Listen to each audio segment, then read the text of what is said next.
kauna-unahang UHC Fair umarangkada po sa bayan po ng Binmalay, Pangasinan. Para sa detalye kasama natin, Idol Neil Moyano. 104.7 IFM. Report!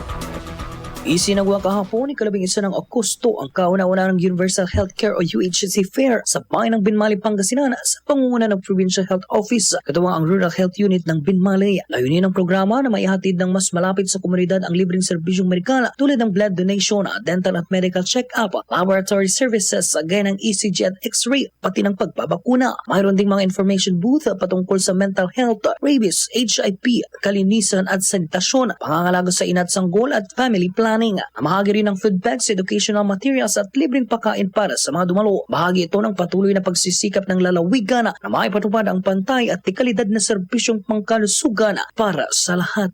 Kasama mo mula rito sa IFM News Tagupan, ito si Idol Neil Moyano, tatak IFM. IFM News. IFM News. IFM News.